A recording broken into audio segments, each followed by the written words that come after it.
और अब बात कर लेते हैं ऑपरेशन टाइटन की। अटलांटिक में लापता पनडुब्बी की तलाश तेज कर दी गई है। पनडुब्बी टाइटन में सिर्फ 1 घंटे का ही ऑक्सीजन बचा है। ये इस वक्त का बड़ा अपडेट।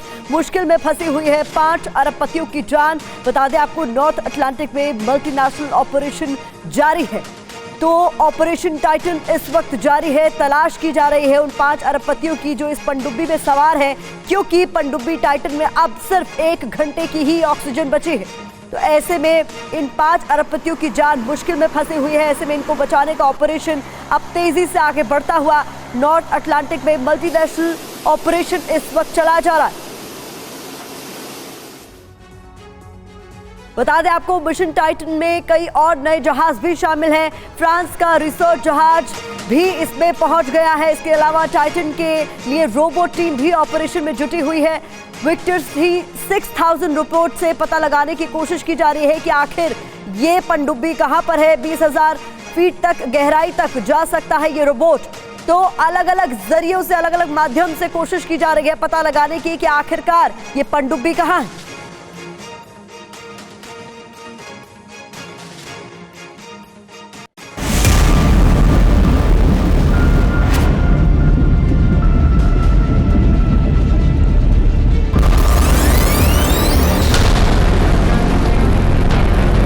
करीब 60 मिनट बाकी बचे हैं। पिछले 5 दिनों से अटलांटिक की गहराइयों में 5 जिंदगियों की उल्टी गिनती चल रही है, लेकिन अब वक्त बिल्कुल नहीं है।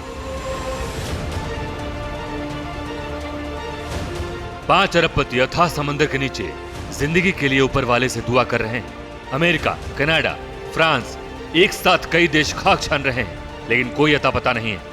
पनडुब्बी की तलाश समंदर में 5 जान इस वक्त आफत में घिरी नजर आ रही। द टाइटन पनडुब्बी में अटकी हुई हैं 5 लोगों की जिंदगियां और जिंदगियों को बचाने की जद्दोजहद जारी है। उत्तरी अटलांटिक महासागर में लापता हो गई है ये पनडुब्बी, जिसको खोजने की कवायद जारी है। टूरिस्ट पनडुब्बी में 1 पायलट और 4 यात्री सवार हैं। टोटल 5 लोगों की जिंदगियां दांव पर हैं। पानी में उतरने के 1 घंटे 45 मिनट बाद से ही पनडुब्बी रडार से गायब हो जाती है। आप अंदाजा लगाइए इस वक्त उन लोगों पर क्या गुजर रही होगी। द टाइटन पनडुब्बी को खोजने का अभियान 5वें दिन भी जारी है, लेकिन अभी तक कामयाबी हाथ नहीं लगी है।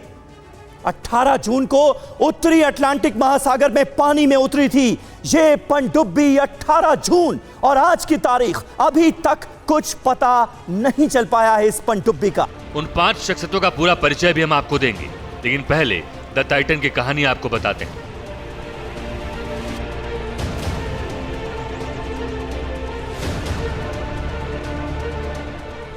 दरअसल 5 लोगों का यह दल 18 जून को टाइटैनिक के मलबे को देखने के लिए निकला था। ये अलग अलग देशों के पर्यटक हैं जिन्होंने अपनी मोटी रकम खर्च कर टूरिस्ट की शक्ल में अटलांटिक की गहराइयों में जाने का फैसला किया था, जहां तलहटी में मशहूर टाइटैनिक शिप 10 अप्रैल 1912 से डूबा पड़ा है। मेरे हिसाब से टाइटन में पावर फेलियर हुआ है और पावर फेलियर से जो लॉस ऑफ प्रोपल्शन हुई है, जिससे उसकी क्षमता आगे बढ़ने की या पीछे जाने की रुक गई है, उस रीजन से वो मेरे हिसाब से यही एक्सीडेंट का एक कारण हो सकता है। लॉस ऑफ पावर फेलियर, जिससे प्रोपल्शन का लॉस हुआ है और ये पनडुब्बी हमारे हाथ से निकल गई है। ये एक ये कोई फौज की पनडुब्बी नहीं थी जिनके यहाँ सिस्टम्स हैं, जिनके यहाँ रेस्क्यू वेसल्स हैं कि अगर कुछ होता है तो उसको ढूंढा जा सके, उसकी कोई जगह पता हो। ये एक कमर्शियल वेसल था जो एक टूरिज्म के लिए यूज किया जा रहा है। टाइटैनिक का मलबा कहाँ है ये तो सबको पता है ना? टाइटैनिक का मलबा तो जरूर मालूम है हमें टाइटन की लोकेशन ही नहीं पता। दुर्भाग्य से पानी में उतरने के 1 घंटे 45 मिनट बाद ही पनडुब्बी रडार से गायब हो गई और तब से टूरिस्ट पनडुब्बी में सवार 1 पायलट और 4 यात्रियों का कोई अता पता नहीं। टाइटन पनडुब्बी के गुम होने के वक्त उसमें लगभग 96 घंटे की ऑक्सीजन शेष थी। उस हिसाब से अब आज इस वक्त 5वें दिन पनडुब्बी में लगभग 60 मिनट का और ऑक्सीजन होने की उम्मीद है, यानी 60 मिनटों के बाद क्या होगा किसी को नहीं पता। काफी गंभीर मामला है, पहले ही इसको फ्लैग को रेस कर देना चाहिए था, तो शायद ये आज सिचुएशन हमारे सामने ना होती है। कि इसमें जो उनका डिसेंट रेट होता है वो काफ़ी मॉडरेटेड रेट होता है, कंट्रोल रेट होता है, किंतु अगर यदि कुछ दुर्घटना हो जाए तो फिर सबमरीन बिल्कुल समुद्र तट तक भी जा सकती है, समुद्र के बॉटम तक जा सकती है। तो ये बहुत ही कहना मुश्किल होगा कि 1 घंटे में कहाँ तक गई है। और जो भी सबमर्सिबल में जाते हैं उनको पता रहता है कि उनको पता है कि कितना उसके साथ वो रिस्क एसोसिएटेड है, किंतु जो बाहर उनकी सपोर्ट वेसल है या मदर वेसल है वो कभी भी उम्मीद नहीं छोड़ेगी और रेस्क्यू हमें तब तक करना पड़ेगा जब तक हम उसे पा नहीं लेते या हमें उसके बारे में कुछ पता नहीं चल जाता, क्योंकि जो अंदर बैठे हुए हैं, जो यात्री गए हुए हैं, वो इसी उम्मीद पे जीवित हैं कि यस हमारे को लोग बाहर सर्च एंड रेस्क्यू कर रहे हैं। Most modern navies search and rescue कर रही हैं, तो हम उम्मीद नहीं छोड़ सकते। माना कि एरिया बहुत ज़्यादा है, लेकिन फिर भी उम्मीद छोड़ना ठीक नहीं रहेगा इस वक्त। संकट सिर्फ ऑक्सीजन का ही नहीं, टाइटन पनडुब्बी के इस वक्त समुद्र की सतह से काफी नीचे होने का अनुमान है। ये पनडुब्बी इस वक्त सतह से 12,500 फीट नीचे हो सकती है।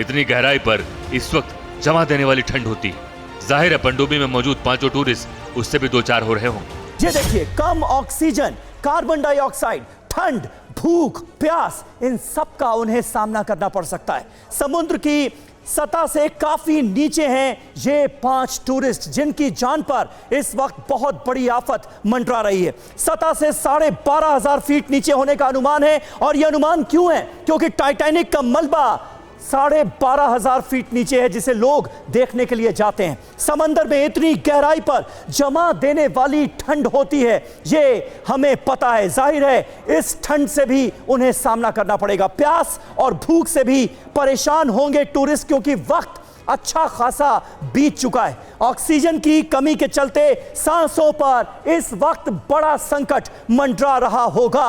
तो 5 जिंदगियों के 5 दुश्मन इस वक्त कैसे उनकी जान के दुश्मन बने हुए हैं। ये देखिए, सांस के साथ कार्बन डाइऑक्साइड लेने की भी मजबूरी है। ऑक्सीजन की कमी की वजह से टूरिस्ट सांस के साथ कार्बन डाइऑक्साइड लेने पर मजबूर हो सकते हैं, जो कि उनके लिए जानलेवा होगा।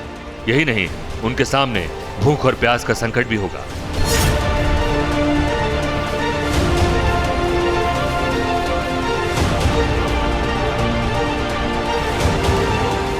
लेकिन इन 5 जिंदगियों को बचाने में इंसान कोई कसर नहीं छोड़ रहा है।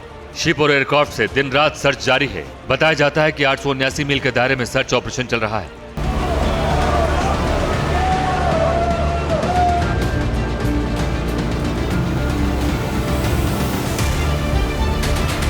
कल देर शाम कनाडा के खोज दल को धमाकों की आवाज मिली। एक के बाद एक कई धमाके सुने गए। धमाकों की आवाज लगभग हर 30 मिनट पर आ रही थी। इससे जांच टीम को लोकेशन तक पहुंचने की उम्मीद जगी, लेकिन उसके बाद अभी तक कोई सुराग नहीं। मेरा मानना है कि मेरा जो डर है कि ये जो सबमर्सिबल है कार्बन फाइबर की बनी है, इसका जो मैग्नेटिक सिग्नेचर है सोनार भी नहीं पकड़ सकते हैं, क्योंकि जो सबमरीन होती है वो मेटल की बनी है, टाइटेनियम की बनी है। ये कार्बन कंपोजिट के लिए इसलिए बनाई गई क्योंकि ये इतनी गहराई तक जा सके।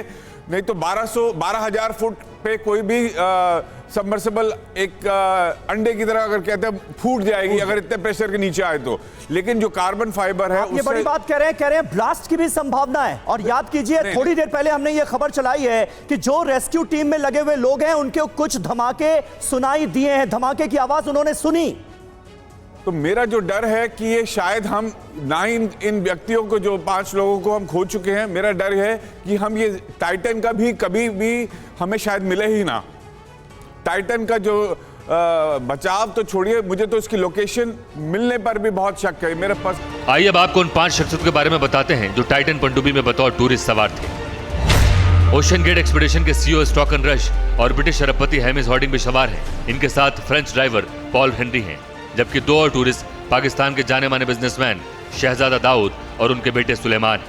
जो अभी जो रिसोर्सेज जो वहाँ पे अभी प्रेस ऑन किए जा रहे हैं, जैसे कि फ्रेंच रिसर्च वेसल वहाँ पहुँच गया है अटलांटे। उसके पास एक यूयूवी है जो कि अंदर जा सकता है, करीबन 5 किलोमीटर नीचे तक जा सकता है। यूएस कोस्ट गार्ड का भी एक इसी तरह का एक ड्रोन है, अंडर वाटर ड्रोन है, जो कि 4 किलोमीटर तक जा सकता है। और ये दोनों सर्विस में प्रेस कर दिए गए हैं।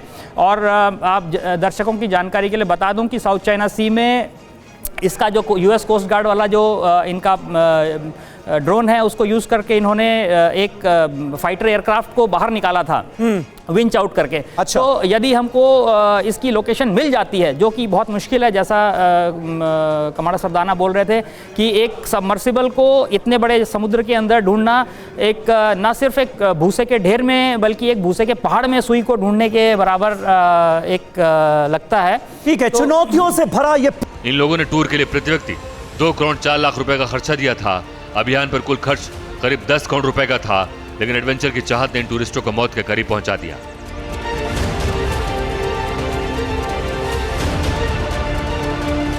उत्तरी अटलांटिक में दुर्घटना का शिकार हुआ शिप द टाइटन दरअसल कोई सबमरीन नहीं बल्कि सबमर्सिबल है। आइए दोनों के बीच का फर्क आपको समझाते हैं। द टाइटन सबमरीन नहीं सबमर्सिबल है। सबमरीन में पोर्ट से निकलने से लेकर लौटने तक का खुद का पावर होता है, खुद की शक्ति होती है। सबमर्सिबल के पास सीमित पावर होता है और इसकी रेंज भी सीमित होती है, यानी मतलब यह कि मुश्किलें और ज्यादा हैं। सबमर्सिबल लॉन्चिंग के लिए मदरशिप पर पूरी तरह से निर्भर होती है और मदरशिप की मदद से ही इसकी वापसी भी होती है, यानी मदरशिप का रोल बहुत अहम हो जाता है। सबमर्सिबल का कम्युनिकेशन सिस्टम भी मदरशिप पर ही निर्भर करता है और यहां पर आप देखिए कम्युनिकेशन टूट चुका है। द टाइटन का मदरशिप पोलर प्रिंस था और उसी के जरिए इसका कम्युनिकेशन होना था, लेकिन यह कम्युनिकेशन 1 घंटे 45 मिनट बाद ही टूट गया।